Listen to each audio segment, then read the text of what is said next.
नमस्कार। सिंह राशि के सभी दर्शकों का बहुत बहुत स्वागत। आज हम चर्चा करेंगे सिंह राशि पर 30 मार्च से सुबह 7 बजे जब सूर्य उदय हो जाएंगे, उसके बाद 3 जून 2027 तक, जैसा कि मैंने यहाँ पर शीर्षक हेडिंग दिया हुआ है, ये तारीख तक क्या नए पहल करने वाले ग्रह आ रहे हैं और उनके साइड इफेक्ट क्या होंगे, और साथ ही साथ राहु केतु के जो ट्रांजिट है उनका भी मीनिंग बहुत जरूरी है। और साथ ही साथ जो ढैया के जो प्रभाव स्वभाव लक्षण होते हैं उन पर भी विस्तार से चर्चा करेंगे। आपको एक चीज ध्यान रखनी है कि पहली बात तो यह कि डरना मना है। जरूरी नहीं है कि सबके लिए ये बात एप्लीकेबल होगी, क्योंकि सबकी कुंडली में जो दशाएं और महादशाएं अलग अलग होती हैं। इसके अलावा सबकी कुंडली में लग्न भी अलग अलग होंगे। सबकी कुंडली में महादशाओं अंतरदशाओं का अंतर अलग अलग होगा। इसलिए आपको ध्यान देना है, जो कॉमन पॉइंट्स हैं वही बताए जा रहे हैं। इसके अलावा ये जो राशि है ये मघा, पूर्व फाल्गुनी, उत्तरा फाल्गुनी नक्षत्र के लिए तो है ही, साथ ही साथ आपकी राशि कोई भी हो, सिंह लगन अगर है, क्योंकि जो बेसिक जानकारी रखते हैं उनको पता रहता है कि जिनकी कुंडली में यहां लिखा होगा जन्म लगन, यहाँ 5 लिखा होगा, भले ही उनका मघा, पूर्वा फाल्गुनी, उत्तरा फाल्गुनी नक्षत्र ना हो तो भी ये इफेक्ट करने वाला, क्योंकि यू कांट इग्नोर लग्न। लग्न को नहीं बदल सकते आप। This is the characteristics of your horoscope. दूसरी बात, आपके ऊपर लग्न जो है आपकी आत्मा होती है, चंद्रमा होता है मन। तो सिचुएशन के मुताबिक जो ग्रह है इसको हटा नहीं सकते आप, इसको बदल नहीं सकते। आपका जो लग्न है उसका जो ट्रांजिट है उसको प्रिडिक्शन करते समय अगर हम ध्यान नहीं दे रहे तो हम भी गलती कर रहे हैं। रीजन क्या है? चेस का गेम होता है जैसे शतरंज, ऐसे ही ग्रहों का है। ग्रहों का जो गणित है वो समझना ज्यादा टेढ़ी कीर है, तलवार के ऊपर चलने के समान है। तलवार की धार पर जैसे चलना कठिन है, ठीक इसी प्रकार इन ग्रहों की स्थिति को समझना इतना आसान नहीं है। किसकी डिग्री कितनी है, कौन सा वृद्धावस्था में, कौन युवावस्था में, तथा कौन सा वक्रीय, कौन सा अस्त है, कितने अंश पर है, ये सारी 16,000 पॉइंट है ऐसे जो एट ए टाइम देखना जरूरी होता है। हम तो मात्र आपको जैसे बच्चे को बहलाते फुसलाते हैं कि भाई ये तुम्हारा ग्रह चल रहा, छोटी छोटी बातें बताते हैं। आपकी किस्मत को बदलने का काम हम नहीं करते। आपको किस्मत बदलनी है तो खुद ही बदलनी होगी। आइए जानते हैं। नंबर 1, सिंह राशि पर अष्टम भाव में शनि का गोचर 3 जून 2027 तक है और ये अब चेंज नहीं होगा। इस दौरान आपको 2 चीज का बहुत ज्यादा ध्यान रखना, स्वास्थ्य और पैसा। आपका स्वास्थ्य अच्छा नहीं रहेगा, ये बात बिल्कुल साफ है, क्योंकि छठे भाव रोग का स्वामी और दाम्पत्य जीवन का स्वामी अष्टम में है। जरूरी नहीं कि सबका स्वास्थ्य खराब होगा, क्योंकि जरूरी थोड़ा ही है कि 30 साल के बाद शनि यहाँ आया है। जिन जिन लोगों का सन 68, 68, 69, 70 के आसपास जन्म होगा, उनका शनि नीच राशि में होगा या मीन राशि में होगा। ये छोटा सा एक कैलकुलेशन है।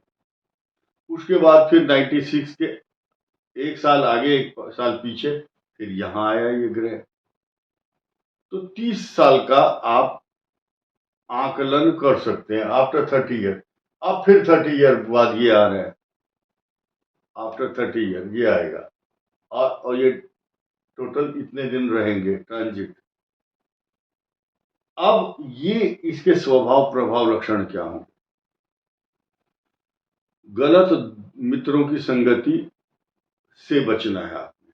कुछ लोग ऐसे आपके नजदीक आएंगे कि आपको इतना पैसा मिलेगा, धन के लालच में फंसता है। मछली कैसा फंसती है, उसके जो रस्सी कांटा डालता है मछली को फंसाते हैं। चूहेदानी में चूहा कैसा फंसता है।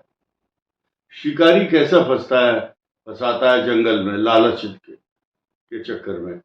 तो कच्चे लालच में, धन के प्रलोभन के अंदर मनुष्य फंस जाता है। ये चीज ध्यान रखना, हर आदमी को शॉर्टकट में धनवान बनने की इच्छा रहती है। सबको धन चाहिए, लेकिन सही मार्ग से जो धन आएगा वो आपके चरित्र को और आपके व्यक्तित्व को बहुत ऊंचा करेगा। एक बहुत बड़ी कहावत है, काम का आलस और पैसे का लालच मनुष्य को शांति से बैठने नहीं देता। फिर वो कहाँ ले जाता है उसको, या तो बीपी, शुगर, कोलेस्ट्रॉल बढ़ते हैं, उसके जो लिपिड प्रोफाइल के जो मानदंड हैं, पैरामीटर्स हैं, वो बिल्कुल खराब हो जाते हैं। अस्पताल के चक्कर काटता है, उसको बोलते हैं चिकित्सालय। और दूसरी बात, अगर कहीं लिप्त हो गया किसी केस में तो न्यायालय और चिकित्सालय के चक्कर लगाने पड़ते हैं। इससे अच्छा तो देवालय के चक्कर लगाओ। अपने घर में मंदिर है या आपके घर के आसपास मंदिर है, अगर भगवान की शरण में जाएंगे तो वो सद्बुद्धि देंगे। ये बात क्यों कह रहा हूं मैं, क्योंकि शनि की पूर्ण दृष्टि आपकी बुद्धि स्थान पर है, और ऐसे समय पर कुछ समय के लिए बृहस्पति जरूर आएंगे, आपका कुछ नहीं बिगाड़ने देंगे, बुद्धि को निर्मल रखेंगे। और निर्मल जब बुद्धि होती है, भगवान कहते हैं निर्मल जन मन सो मोहि पावा। जिसका निर्मल मन है उस जन को वो मुझे प्राप्त कर सकता है, भगवान के चरणों में उसका मन लगेगा। लेकिन अगर उसका मन नहीं लग रहा है तो अनीतिपूर्ण कार्यों में है, फ्रॉड के चक्कर में, धन के चक्कर में, पैसे, फिर उसके घर में नोटों की गड्डियां मिल रही हैं, लेकिन वो नोटों की गड्डियां उनके काम नहीं आएगी, पकड़ा जाएगा और फिर उसकी बदनामी होती है, और अगली जो पीढ़ी है उसको भी घृणा की दृष्टि से समाज देखता है। इसलिए अच्छे काम करने चाहिए। अब ये क्या है, फिलहाल 2 अप्रैल को ये सिचुएशन भी आपके लिए, कब तक है ये, 6 जून तक, 6 जून तक है ये खर्चा करा रही है।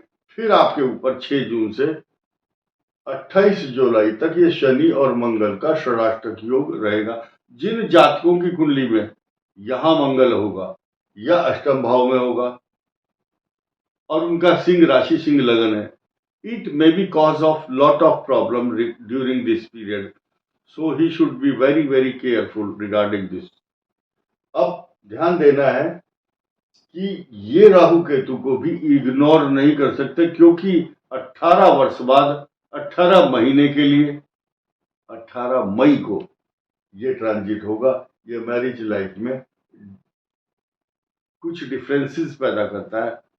अब ये दोबारा फिर बताता हूं, मघा नक्षत्र और पूर्व फाल्गुनी, उत्तर फाल्गुनी के लिए है ये वीडियो, और साथ ही साथ सिंह लग्न के लिए भी है। सिंह लग्न अगर है तो वो भी डिटैचमेंट का कारण बनता है। लोग बहुत से बोलते हैं मेरा तो सिंह राशि है, मेरा सिंह लगन है, मुझे कोई नुकसान नहीं होगा। नहीं होगा, होगा, क्योंकि ऐसी स्थिति में राहु और केतु आपके लग्न के ऊपर से तो ट्रांजिट कर रहे हैं ना। और अब एक महत्वपूर्ण बात क्या है कि कुछ लोग आपको झांसे में लेने के लिए आपके धन पर, ये धन स्थान है आपका, या केतु भी चल रहा है आज की तारीख में, 14 मई को बदलेगा, लेकिन धन के ऊपर किसी की नजर है। वो चाहते हैं कि आपको फंसाया जाए प्रलोभन में, या ग्रह बोलता है आप उधर जाएंगे। नियति है ये, ग्रहों की नीति है और आपकी नियत है। आप नियत साफ रखो, लेकिन आपको ये ग्रह फंसाएगा वहां ले जा करके। तो गलत मित्रों की संगति, ड्रग, नशा तथा गलत चीज, गलत में हर चीज है जो अनीतिपूर्ण है, न्याय संगत नहीं है, धर्म जिसकी इजाजत नहीं देता, वो सब अनीतिपूर्ण कार्य हैं। मैं अपने मुख से नहीं बताऊंगा, आपको सोचना है कि ये समाज और कानून इसकी इजाजत नहीं देता। जब अष्टम भाव में शनि होते हैं, आयु की वृद्धि करता है, लेकिन किस दृष्टि में है, किस ग्रह के साथ है, तो षडाष्टक योग बनाएगा अभी जून तक, 6 जून से 28 जुलाई तक। तो आपको ध्यान देना, प्रलोभन में नहीं फंसना, न्यायालय और चिकित्सालय के चक्कर लगाने से बचना है, और हनुमान चालीसा का पाठ निरंतर करना है आपको। सत्यनारायण व्रत कथा में एक प्रसंग आता है कि साधु वैश्य झूठे आरोप के कारण राजा चंद्रकेतु के द्वारा जेल में डाल दिया गया। वो निर्दोष था, लेकिन बाद में भगवान की प्रार्थना करने से उसकी पत्नी ने रात को सत्यनारायण भगवान का व्रत किया, भगवान से वरदान मांगा। चंद्रकेतु को स्वप्न दिखाई दिया कि प्रातःकाल होते ही दोनों वैश्यों को छोड़ दो, दोष मुक्त कर दिया गया, और जितना धन लिया था उससे दुगना करके दिया।